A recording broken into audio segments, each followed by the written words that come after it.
জানো বাবা, মামুন চাচা একটা মোবাইল কিনেছে। দেখবি একদিন সবার হাতে হাতে মোবাইল থাকবে। বাবা তুমি যে কি বলো না। ঠিকই বলেছি।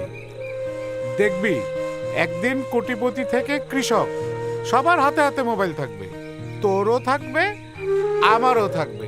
আর এই দেশটা ডিজিটাল হয়ে যাবে, যোগাযোগের দৌরত্ব হাতের মুঠোয় চলে আসবে, কিন্তু আন্তরিকতা চলে যাবে যোজন যোজন দূরে। হয়েছে, খাবার সময় আর জ্ঞান দিতে হবে না।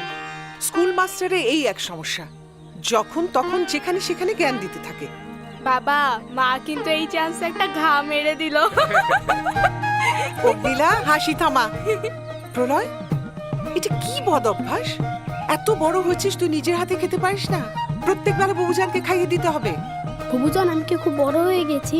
না, তুই তো ছোট, সারা জীবন আমার কাছে ছোটই থাকবি, আর আমি তোকে 3 বেলা খাইয়ে দেব। তাহলে মা যে না করে? মা মা আমাকে হিংসে করে, বুঝছিস? তুই যে আমার হাতে খাস আর সব থেকে বেশি আমাকে ভালোবাসিস, এর জন্য মা আমাকে হিংসে করে। তোমার মেয়ের কথা শুনলে? শুনেছি তো, একেবারে মন্দ বলেনি। কি? মা তুমি হেরে গেলে। বাবা, বাপ মেয়ে একজোট। হ্যাঁ, আমরা সবাই একজোট, আনারস মার্কায় দেব ভোট। বাবা, স্লোগানটা তো অনেক সুন্দর। আমরা সবাই একজোট, আনারস মার্কায় দিব দেব ভোট।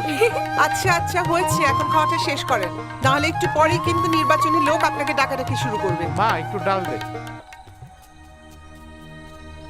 ভাবি, আমরা তো আইসা পড়ছি।